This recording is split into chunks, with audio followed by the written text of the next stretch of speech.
من الشيطان اللعين الرجيم. بسم الله الرحمن الرحيم. الحمد لله الذي دل على ذاته بذاته وتنزه عن مجانسة مخلوقاته وجل عن ملائمة كيفياته وقرب عن خواطر الظنون وبعد عن ملاحظة العيون. علم بما كان قبل أن يكون. والصلاة والسلام والتحية والإكرام على النبي الأمي المكي المدني القرشي الهاشمي مولانا بالقاسم محمد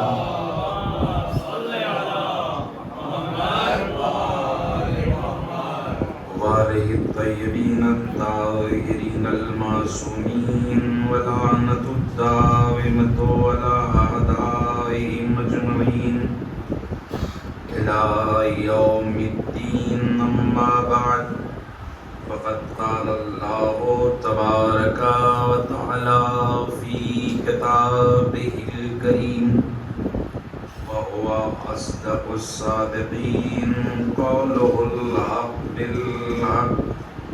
بسم الله الرحمن الرحيم.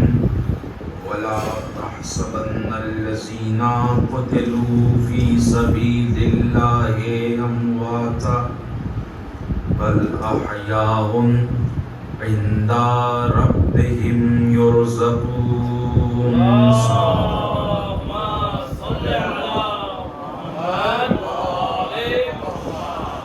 ایک اور صلوات پڑھ لیجیے ذرا.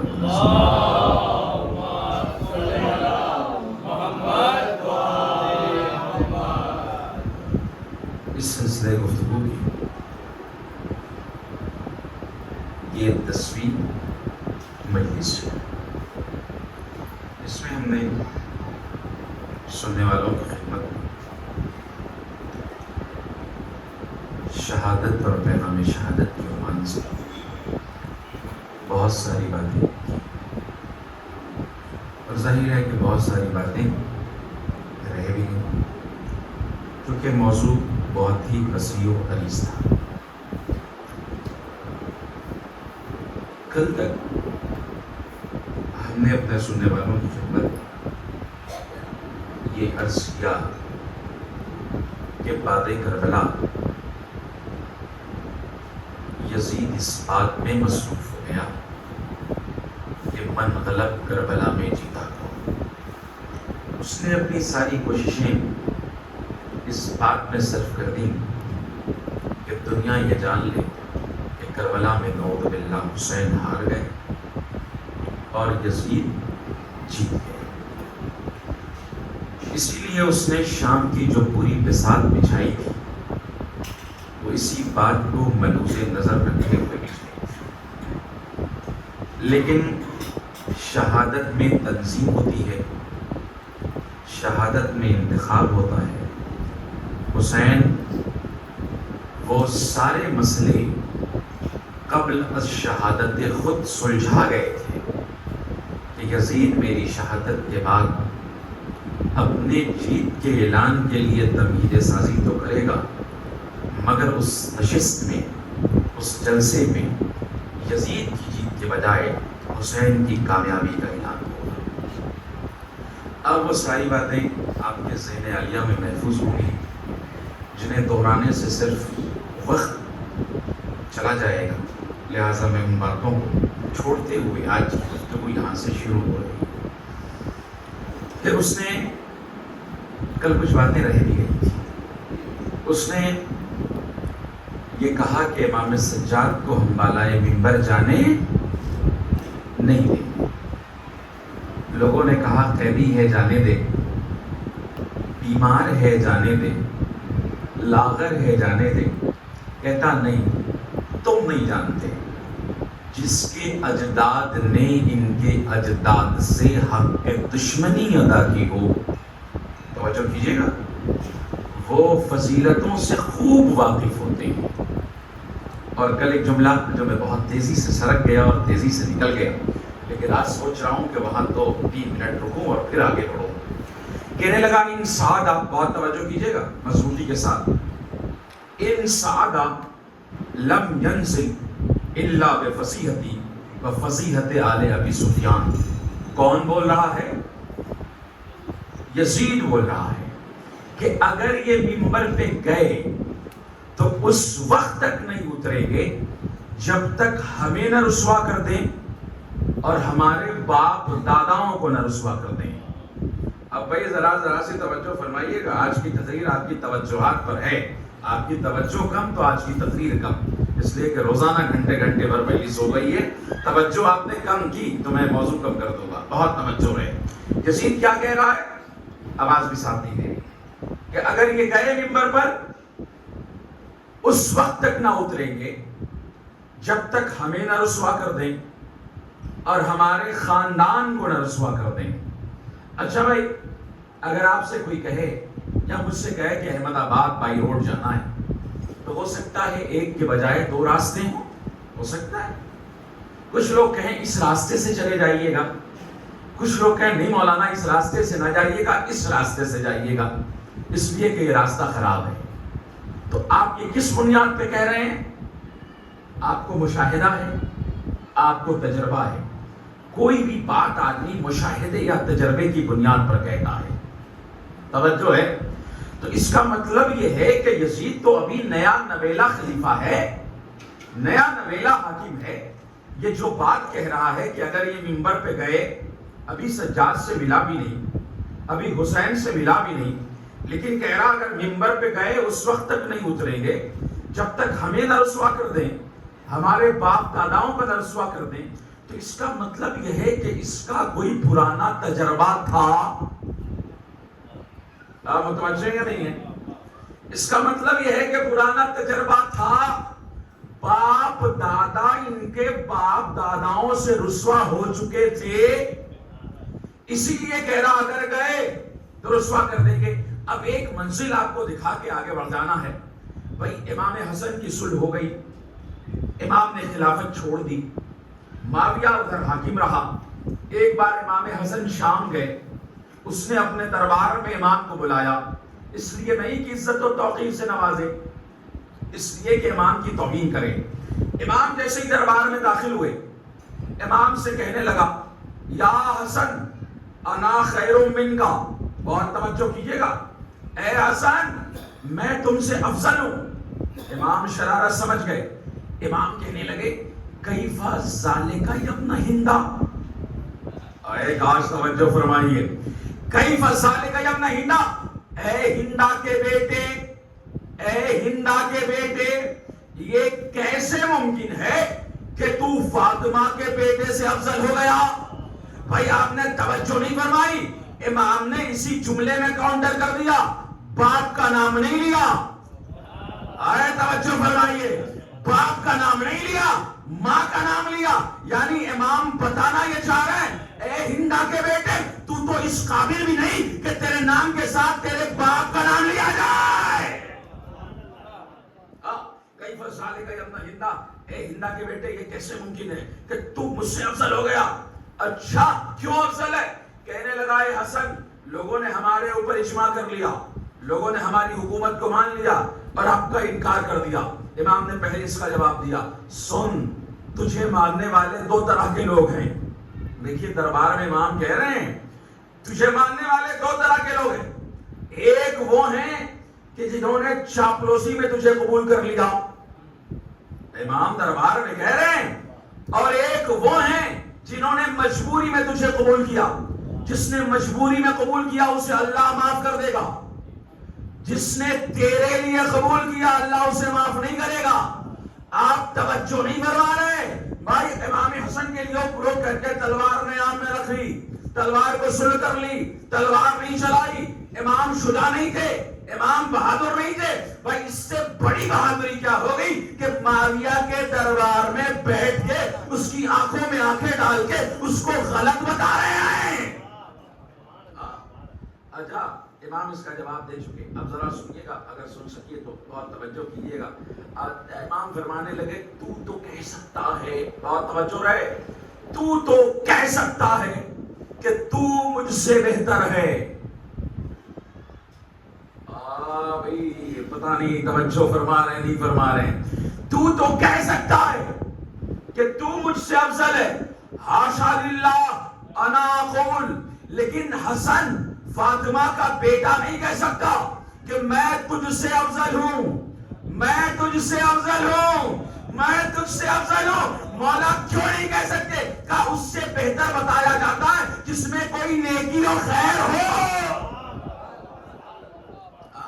توجہ نہیں فرمائی آپ نے۔ امام کہنے لگے کما برعنی من الرذائل کما برعک من الفضائل، اللہ نے جس طریقے سے ہمیں کثافتوں سے دور رکھا ویسے تجھے فضیلتوں سے دور رکھا۔ صلوات پڑھیے محمد اور آل محمد پر۔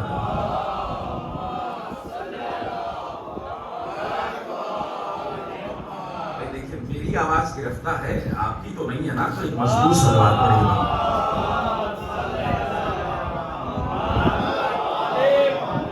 تو تجربہ ہے، کہہ رہا اگر یہ ممبر پہ گئے تو رسوا کر کے اتریں گے، نہیں جانے دینا۔ اب مجمع کا جو پریشر آیا، ایک قائدی ممبر پہ گیا، بھائی جو اصل میں صحیح میں وارث ممبر تھا وہ ممبر پہ آیا۔ اب ذرا توجہ کیجئے گا اگر توجہ کر سکیے گا۔ مقتل نے لکھا، راوی لکھتا ہے کہ جب امام بول رہے تھے تو ایسا لگ رہا تھا فَجَعَلَ يَتَكَلَّمُ بِكَلَامِ الْأَنْبِيَاءِ، ایسے لگ رہا تھا کہ جیسے انبیاء بولتے ہوں۔ توجہ کیجئے گا شب عاشور کی مجلس سے، ایسے بول رہے تھے کہ جیسے لگ رہا تھا انبیاء بول رہے ہوں۔ شیرینیت بھی نبیوں جیسی تھی، فصاحت بھی نبیوں جیسا، بلاغت بھی نبیوں جیسی۔ اس کا مطلب یہ ہے کہ اگر یہ بات مان لی جائے تو یہ کہنا پڑے گا کہ دربار میں یا مسجد میں روبرو یزید سجاد نہیں بول رہے، آدم بول رہے تھے، نوح بول رہے تھے، موسیٰ بول رہے تھے، عیسیٰ بول رہے تھے، یحییٰ بول رہے تھے، یوشع بول رہے تھے، مصطفیٰ بول رہے تھے۔ آپ نے توجہ نہیں فرمائی بھائی یہ لہجہ کیوں سجاد میں نبیوں کا آ گیا؟ آدم کا لہجہ آ گیا، نوح کا لہجہ آ گیا، موسیٰ کا لہجہ آ گیا۔ اس لیے کہ جب حق و باطل کی لڑائی شروع ہوئی تھی تو پہلا نقطہ وہی تھا، مثلی لا یبایا مثلا، مجھ جیسے اس جیسے کی بیعت نہیں کر سکتے۔ یعنی یہ انکار بیعت حسین نہیں، انکار آدم ہے، انکار نوح ہے، انکار موسیٰ ہے، انکار عیسیٰ ہے۔ حسین سجاد میں آدم کا لہجہ، نوح کا لہجہ، عیسیٰ کا لہجہ یہ بتا رہا ہے کہ یہ تنہا حسین کی جیت نہیں، آدم کی جیت ہے، موسیٰ کی جیت ہے، عیسیٰ کی جیت ہے، مصطفیٰ کی جیت ہے۔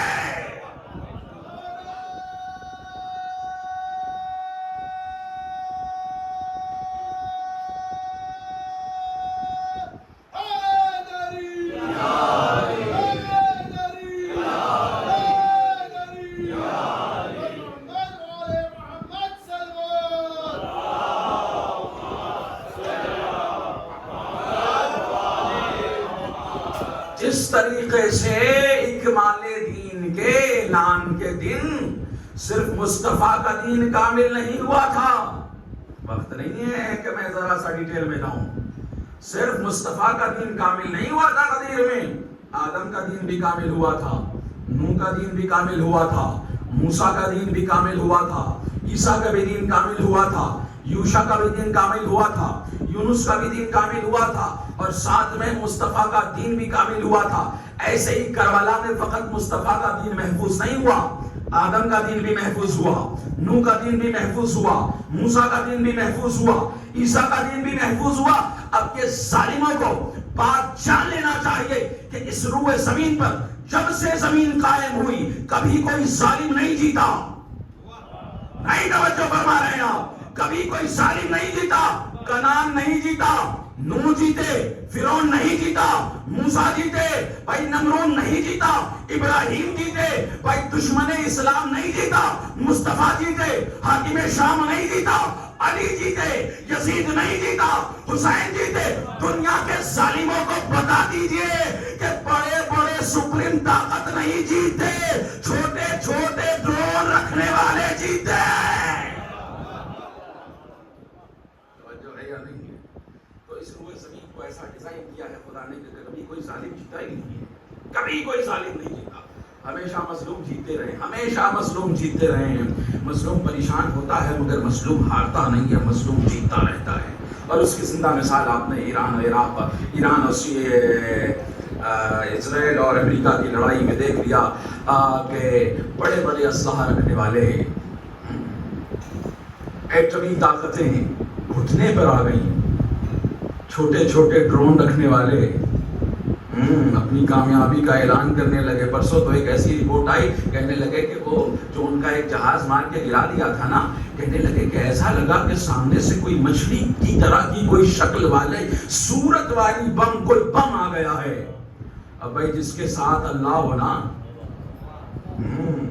اب بھائی یہی تو ہوا تھا نا بدر میں، ایک علی تھا، اے کاش توجہ فرمائیے، ایک علی تھا، ایک علی تھا، ایک علی تھا۔ احد میں بھی یہی ہوا تھا، دشمن چھوڑ کے بھاگ گئے، تنہا علی رہ گیا۔ دشمنوں نے کہا کہ ہم سے بعد میں جنگ کے بعد کہہ رہے تھے علی ہم سے لڑ رہے تھے، دوسرے نے کہا نہیں بھائی تم جھوٹ بول رہے، علی ہم سے لڑ رہے تھے، تیسرا کہہ رہا تھا علی ہم سے لڑ رہے ہیں، چوتھا کہہ رہا علی ہم سے لڑ رہے ہیں۔ بھائی ہر آدمی علی سے لڑ رہا تھا۔ ٹھیک ہے، تو اب امام جو منبر پر آئے تو اب خطبہ شروع ہوا، ایسے بول رہے ہیں جیسے انبیاء بولتے تھے۔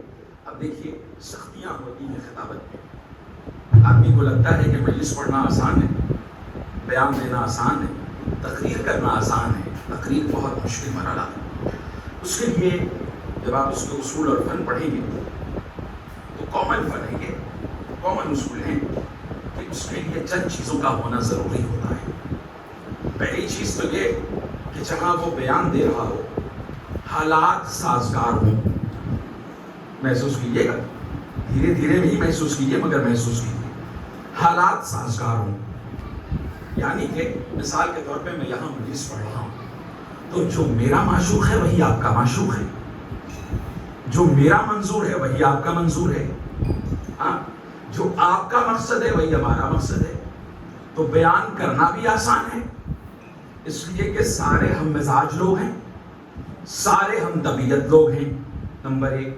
نمبر دو، اب بھائی مان لیجئے ایک خطیب آیا ہو، بہت تھکا ہوا ہو، مجلس پڑھوائے گا، گھنٹے تو گزار دے گا مگر تقریر صحیح نہیں ہوگی۔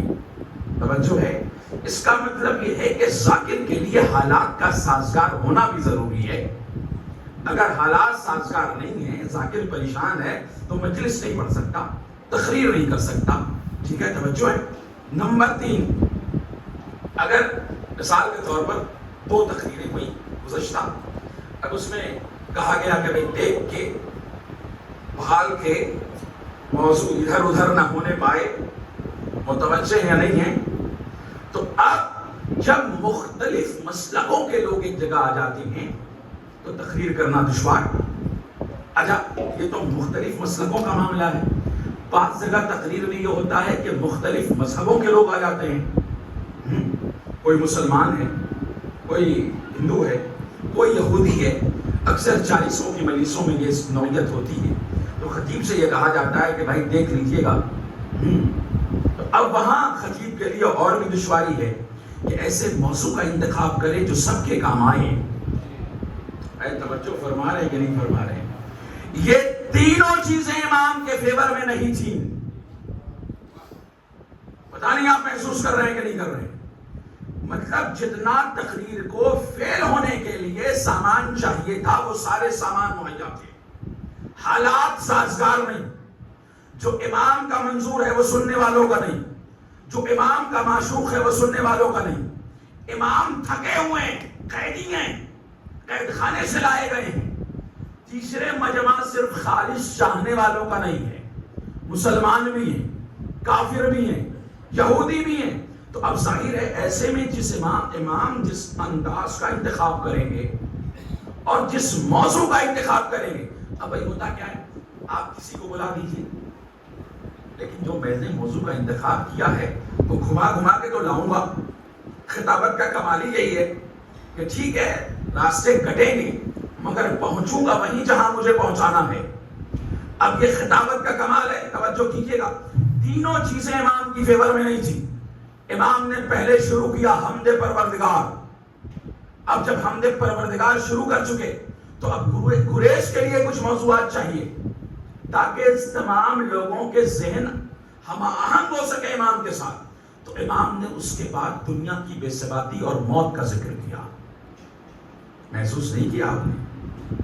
بھائی دیکھیے، موت ایک ایسا موضوع ہے کہ کافر ہو وہ بھی سنے گا، مجوسی ہو وہ بھی سنے گا، مومن ہو وہ بھی سنے گا. اس لیے کہ خدا کے انکار کرنے والے تو مل جاتے ہیں مگر موت کا منکر کوئی نہیں ملتا. آگے اب امام نے یہاں فرمایا کہ سنو، میں تمہیں موت سے ڈرا رہا ہوں اور دنیا کی بے ثباتی سے آگاہ کر رہا ہوں. اب تھوڑا سا یہاں موت پہ روکوں گا. موت ہے خطرناک چیز، کسے ڈر نہیں لگتا؟ کوئی ایسا چالا پیدا ہوا جسے موت سے ڈر نہ لگتا ہو؟ کا صاحب ڈر لگتا ہے مگر کربلا والوں کو ڈر نہیں لگتا.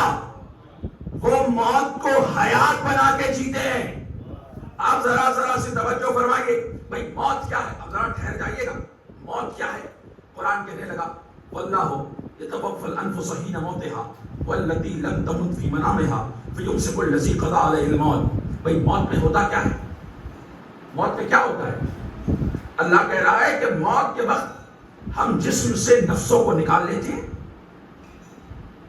اور جب انسان رات میں سوتا ہے تب بھی جسم سے ہم نفسوں کو نکال لیتے ہیں. توجہ کیجیے گا، بہت بار آپ نے سنا ہوگا کہ آدمی رات میں سویا اٹھ نہیں سکا. سنا ہے؟ تو یہ کیا ہے؟ اللہ نے نفس کو روک لیا. جسے حیات دینی ہوئی اسے پلٹا دیا. کب تک؟ ایک وقت مقرر تک کے لیے. تو جسم سے نکلا کیا؟ نفس. موت کسے آنی ہے؟ یہ تو بڑا عام موضوع ہے. موت کسے آئے گی؟ جی نفس کو نہیں آئے گی. بھائی نفس کا دوسرا نام روح بھی ہے. آسان کر دیا میں نے. موت کسے آئے گی؟ روح کو نہیں آئے گی. کس کو آئے گی؟ جسم کو آئے گی. بھائی روح کو موت کیوں نہیں آ سکتی؟ اچھا روح کا بھی بڑا عجیب فلسفہ ہے. آج تک سائنسدان بھی روح کو ڈیکوڈ نہیں کر سکے. کچھ لوگ کہتے ہیں جسم کے اندر کی چیز، کچھ لوگ کہتے ہیں جسم کے باہر کی چیز. سمجھ نہیں سکے. بھائی پیغمبر کے زمانے میں بھی لوگ روح نہیں سمجھ پائے تھے. اللہ کے نبی کے پاس آئے، کہنے لگے یسألونک عن الروح، اے پیغمبر آپ سے سوال کیا جا رہا ہے کہ روح کیا ہے؟ تو کہہ دیجئے قل الروح من امر ربی. ارے کاش توجہ فرما لیجئے. بھائی پیغمبر کہنے لگے اللہ کہہ رہا کہہ دو کہ روح امر پروردگار ہے. موت کسے آتی ہے؟ جسم کو. روح کو نہیں آتی. کیوں نہیں آئے گی؟ اس لیے کہ امر پروردگار کو موت نہیں آتی. نہیں توجہ فرمایا آپ نے.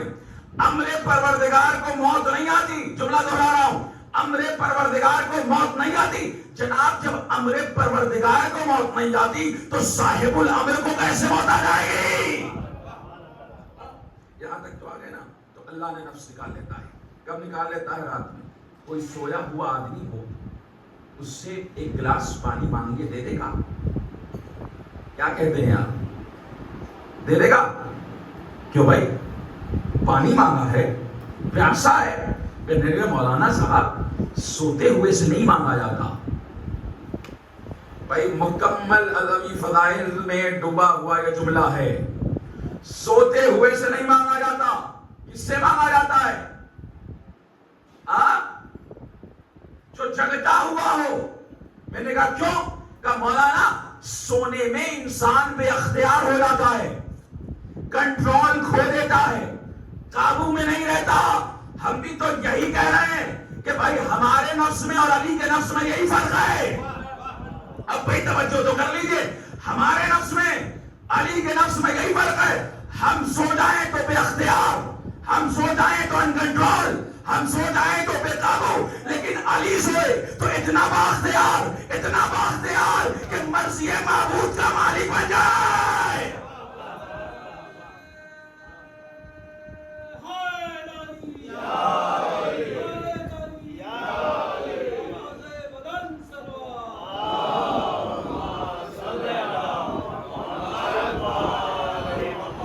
اچھا بھائی اب ذرا سا رک جائیے. یہ تو میں نے علی کے نفس کی بات کی. اب بھائی آپ کے پاس کتنا نفس ہے؟ گھبرا تو نہیں رہے؟ ایک نفس. آپ کے پاس ایک نفس، آپ کے پاس ایک نفس، آپ کے پاس ایک نفس، ہمارے پاس ایک نفس. یعنی جتنی بھی سی روح ہے سب کے پاس ایک نفس. لیکن کائنات میں ایک ذات ہے.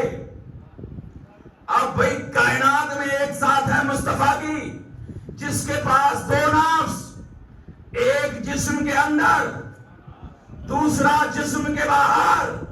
جو جسم کے اندر رہا وہ مباہلے میں آگے آگے چلتا رہا، جو جسم کے باہر رہا وہ حسن و حسین اور فاطمہ کو سنبھالے پیچھے پیچھے چلتا رہا، جو جسم کے باہر رہا وہ جنگوں کی قیادت کرتا رہا، جو جسم کے باہر رہا وہ میدان میں تلوار چلاتا رہا، جو جسم کے اندر رہا وہ دوش پہ بارے حق اٹھاتا رہا، جو جسم کے باہر رہا وہ دوش پہ چڑھتے پتھر توڑتا رہا، جو جسم کے توجہ کیجیے گا، جو جسم کے اندر رہا وہ مولا بناتا رہا، جو جسم کے باہر رہا مولا بنتا رہا.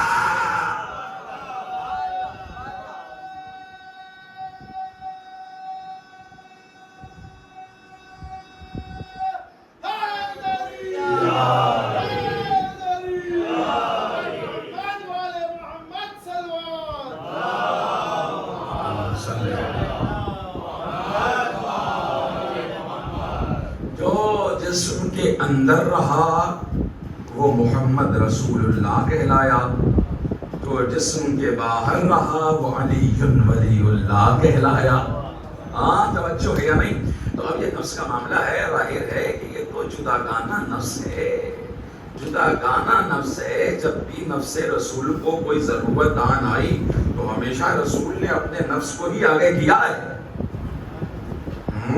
اب ظاہر ہے کہ ادھر جانا تو نہیں ہے نا، لیکن موت کسے آئے گی؟ جسم کو آئے گی، نفس یا روح کو نہیں آئے گی. دیکھیں کہ قرآن نے دو لفظوں کا استعمال کیا، ایک نفس اور ایک روح. اس میں گھبرانے کی ضرورت نہیں. اللہ نے جب روح ڈالا تو اسے روح کہا، جب نکالا نفس کہا. اب کل نفس ذائقۃ الموت. تو ذائقہ کسے چکھنا ہے؟ نفس کو چکھنا ہے. کس کا چکھنا ہے؟ بھئی موت بڑی خطرناک چیز ہے. بڑے بڑوں کے پسینے چھوٹ گئے. تھوڑا سا جڑ جائیے گا اور رکیے گا. یہاں 3-4 دقیقے اور رکوں گا، پھر تقریر کو آگے بڑھاؤں گا. موت بہت خطرناک چیز ہے. بڑے بڑے اب بھئی 2500 سال نوح نبی اللہ نے زندگی گزاری. کتنے سال 2500 سال. ملک الموت آ گیا. چلیے امتحان کا ٹائم پورا ہو گیا. کہنے لگے دھوپ میں کھڑے تھے، کہنے لگے اتنی مہلت دے دے کہ میں سائے میں جا سکوں. نوح کو مہلت ملی. نوح نے کہا بس اتنا ہی سمجھ لے، تجھے لگ رہا ہے 2500 سال، مگر میری زندگی مجھے ایسی لگ رہی ہے جیسے دھوپ سے سائے میں آیا ہوں. محسوس تو کیجیے. بھئی ہر بات زور لگا کے کہی جائے ضروری تو نہیں ہے نا. کچھ ہلکی ہلکے انداز میں کہی گئی باتیں بھی بڑا وزنی ہوتی ہیں. یہ نوح ہے، آ رہی ہے موت، کہ سائے میں جانے کی مہلت دے دے. ابراہیم، توجہ یا نہیں ہے؟ یہ ابراہیم، ملک الموت آیا. چلیے کہاں؟ اللہ نے بلایا ہے. کہنے لگے کیا کوئی دوست اپنے دوست کی موت کا خواہاں ہوتا ہے؟ توجہ فرمائیے کہ میں آپ کو کہاں لے جا رہا ہوں سفر پہ. کوئی دوست کی موت کا کہاں ہوتا ہے؟ اب ظاہر ہے اے آئی والا جبریل کہاں رکتا نبی اللہ کے سامنے، پلٹ گیا. مالک تیرا خلیل تو کہہ رہا ہے کہ کوئی دوست کی موت چاہتا ہے. آواز دی رب نے، میں خدا ہوں، میں جانتا ہوں. جا کے کہہ دے کہ کیا کوئی دوست اپنے دوست کی ملاقات کو ناپسند کرتا ہے؟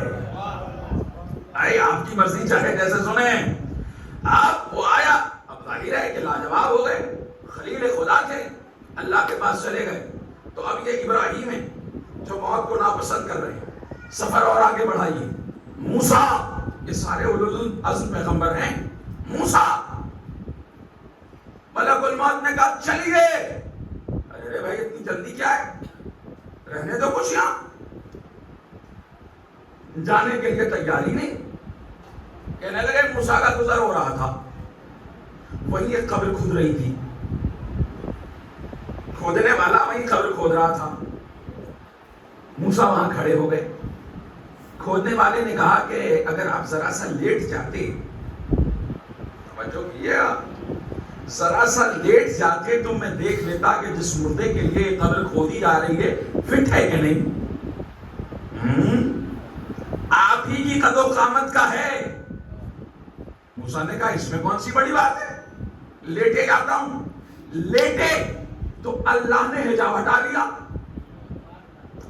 توجہ فرمائیے، اللہ نے حجاب ہٹا لیا. موسیٰ اب دیکھنے لگے کہ میرا یہ مقام، میری یہ منزلت، میرے لیے یہ بات، میرے لیے یہ نہریں، میرے لیے یہ محلات. کہنے لگے مالک وہ کہہ رہا تھا نا کہ تجھے موت دے دوں، اے مالک اب اٹھا لے. توجہ نہیں فرمائی آپ نے.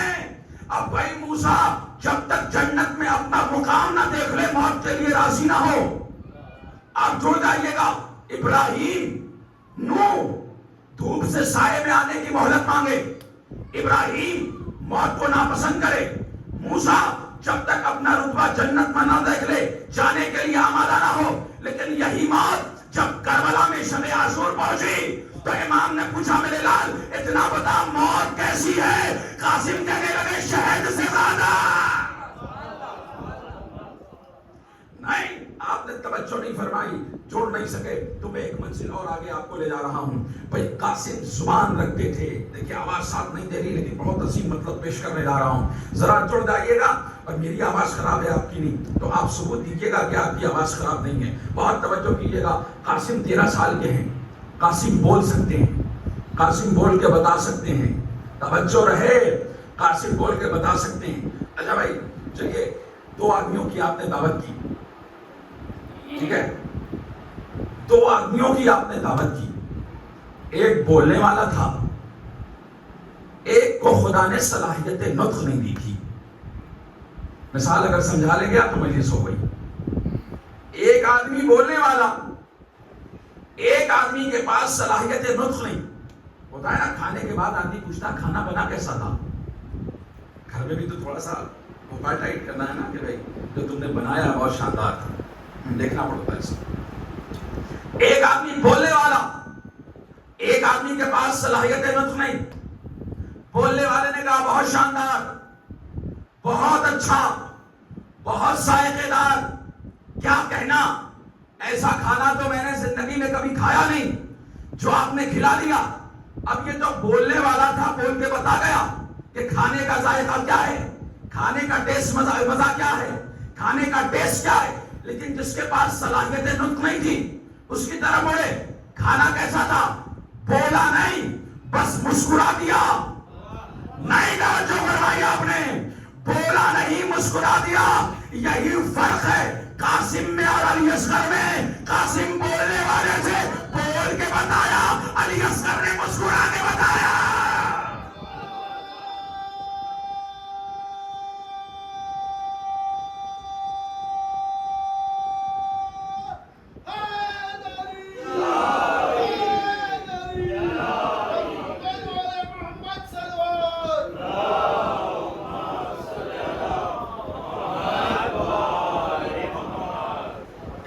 اور مضبوط صلوات پڑھ لیجیے محمد اور آل محمد میں.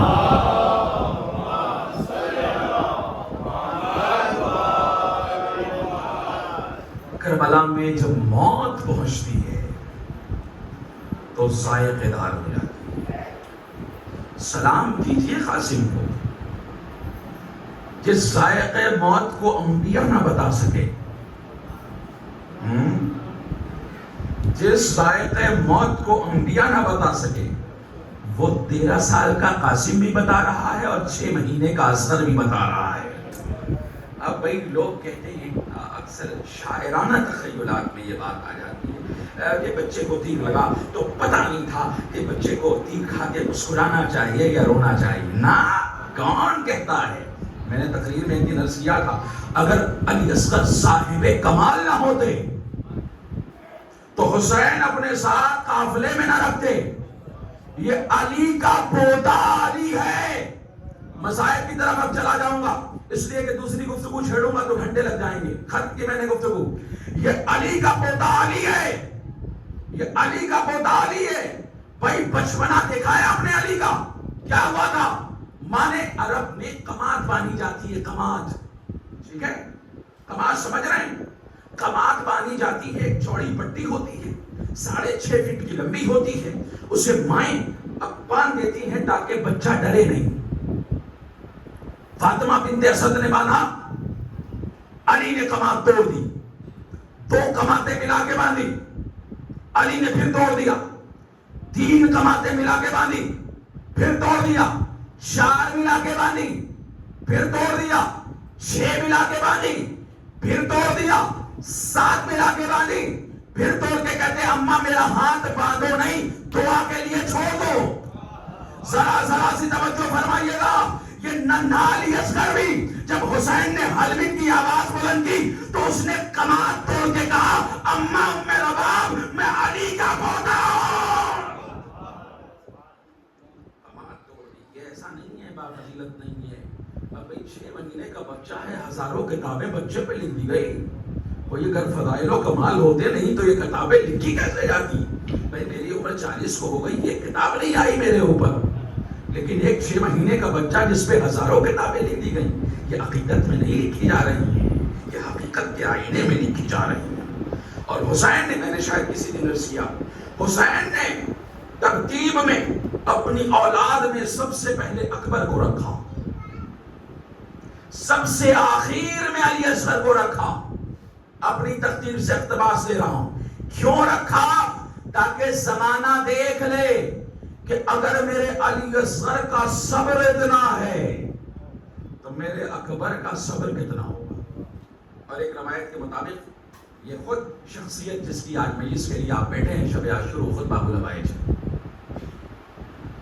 گھبرا تو نہیں رہے، پریشان تو نہیں رہے. بولے مسائل کی طرف میں آ گیا ہوں. 15 سے 20 دقیقے بچے اس میں مسائل. شب عاشور یہ باب الحوائج. آنکھوں میں آنسو آ جائے تو ان سے بھی دعا مانگیے گا. آ گیا مسائل. قیامت کی ماں ہے ام رباب، قیامت کی ماں. 2 بچے تھے، ننھا علی اصغر اور سکینہ. آدھی کمائی کربلا میں لٹا دی اور آدھی کمائی زندہ نشان میں لے گئی. ایسی مائیں نہیں ملتی، بڑی دشواریوں سے ایسی مائیں ملتی. یہ وہ ماں ہے جس نے پوری نسل اپنی قربان کی حسین پر خدا کی ماں. آسان منزلیں نہیں، رونے کے لیے جملہ کافی.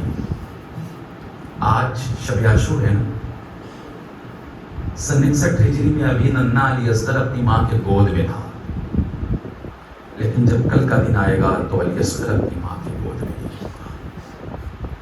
قیامت. روایت کہتی ہے سارے شہید ہو گئے، سارے مارے جا چکے، مردوں میں کوئی نہیں بچا الا بیمار کربلا کی. حسین میدان میں گئے، آواز لگائی حل من ناصر ینصرنا، ہے کوئی جو حسین کی مدد کرے. حل من مغیث یغیثنا، ہے کوئی حسین کا مددگار. مختر نے لکھا کہ جیسے ہی حسین نے آواز لگائی حل من جار یصب عن حرم رسول اللہ، علی اصغر کو سمجھ علی اصغر کو سمجھیے. مختر نے لکھا کہ جیسے حسین نے آواز لگائی ہے کوئی جو حرم رسول کی حفاظت کرے، یہ دہن سے حسین کے جملہ نکلنا تھا کہ علی اصغر نے اپنے کو جھولے سے گرا دیا.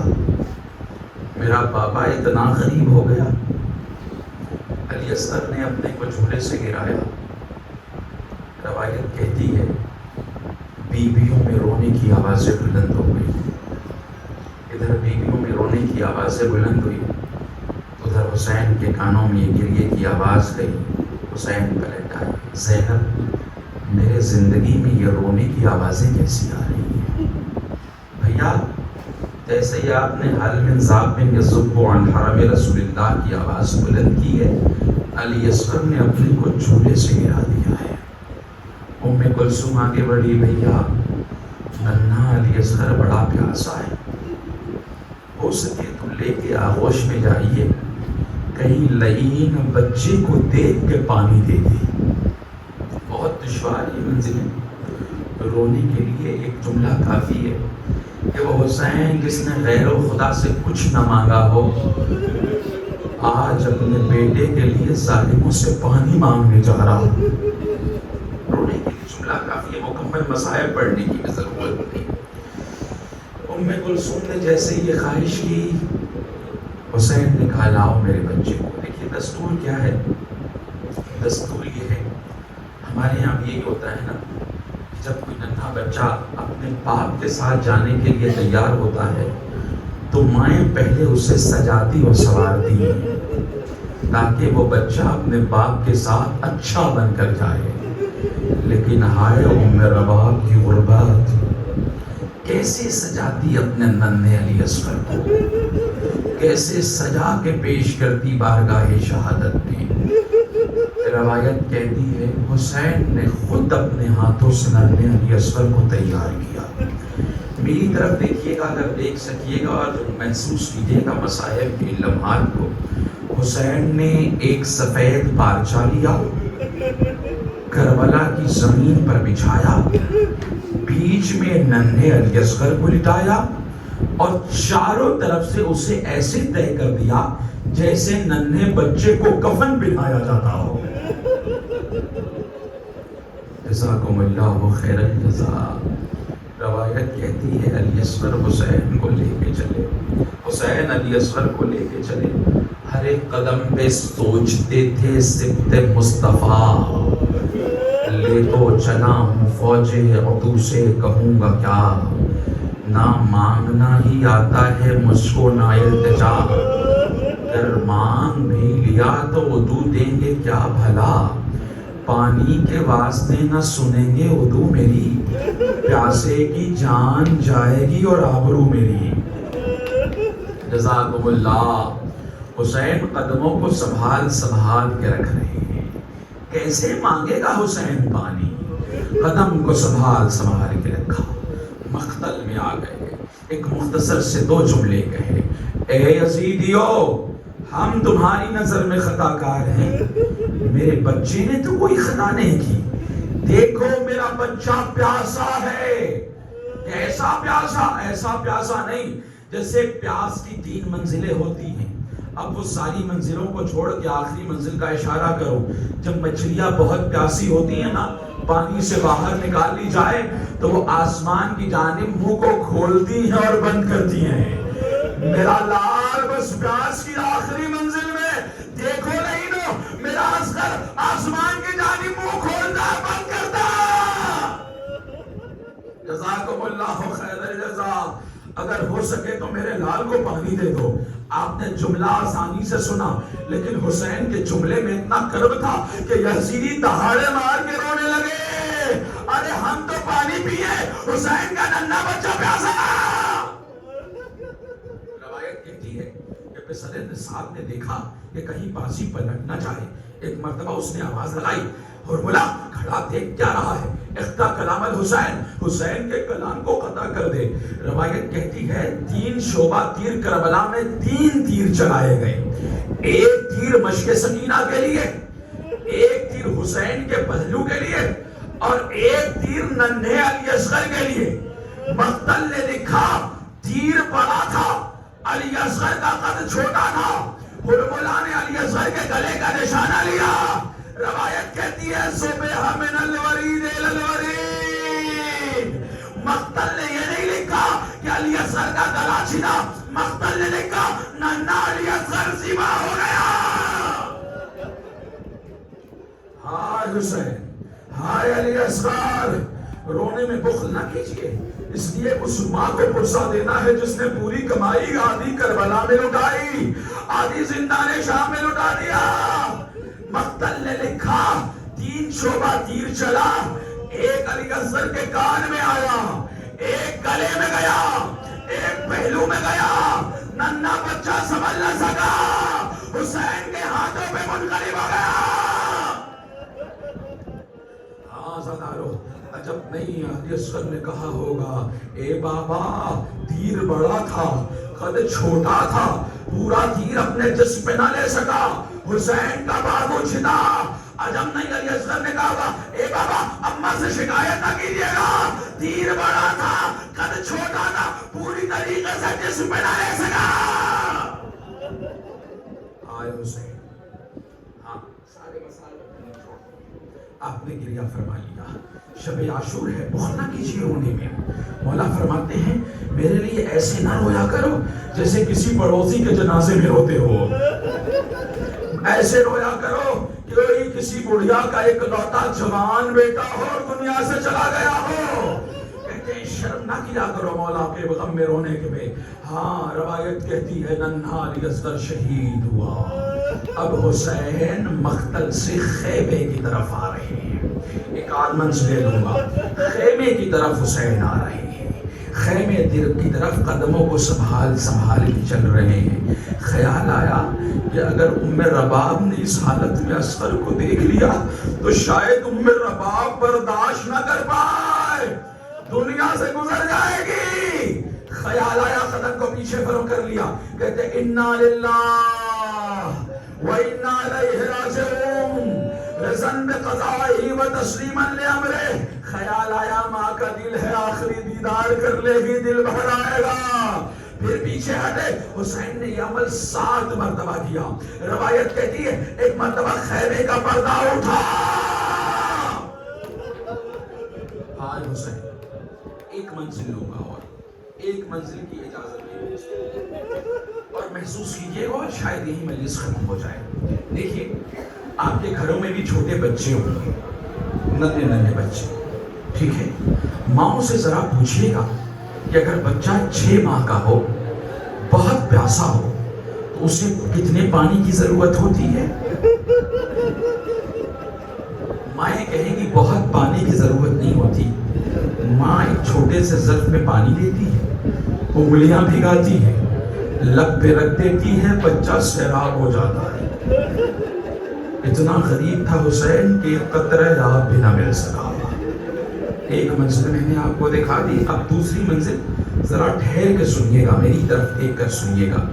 جائیے گا گھر میں اگر کوئی چھوٹا بچہ ہونا 6 ماہ کا تو دیکھیے گا جب وہ بھوکا ہوتا ہے تو کبھی ہاتھ مارتا ہے، کبھی پیر پھینکتا ہے، کبھی گلے کو حرکت دیتا ہے نا. بالکل ماں سمجھ جاتی ہے کہ میرا بچہ بھوکا ہے. لیکن جب ماں دودھ پلا لیتی ہے تو وہ آرام سے آغوش میں لیٹ جاتا ہے. پھر ہاتھ نہیں مارتا، پیر نہیں پھینکتا، گلا نہیں ڈھانکتا.